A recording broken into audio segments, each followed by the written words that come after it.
The line blurs between waking and dreaming, falling and climbing.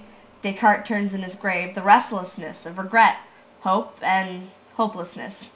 They say the world is in our hands, but mine are empty unless occupied by a cigarette or an occasional cup of coffee. Yet with tremored hands I check the mail daily, anticipating the arrival of what I am told is promised to me, so that I might hold it in my hand as fated.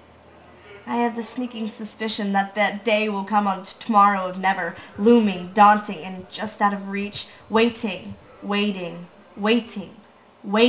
the pressure with the machete, slicing away each layer as if it were a giant onion. With disregard to diligence or determination, the pressure endures, weighing heavily on the broadening shoulders of a youthful Atlas. So climb and dream I will, until the line blurs, the waiting ends, and the pressure dissolves into steam. There was a time when men died for what they believed in, not because it was the right thing to do, but because it was the only way to live, by reason first, by force when forced.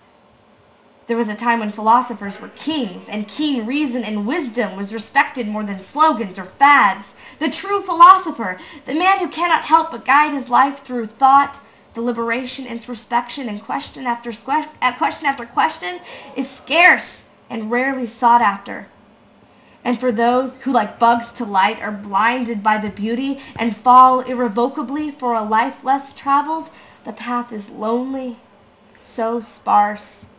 And how modern to belt, I am misunderstood, and how ancient to devote your life to life itself.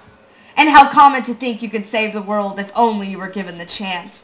But it's hard to wipe your mind free of disdain when again and again you witness the proverbial Socratic death go unheeded and ignored.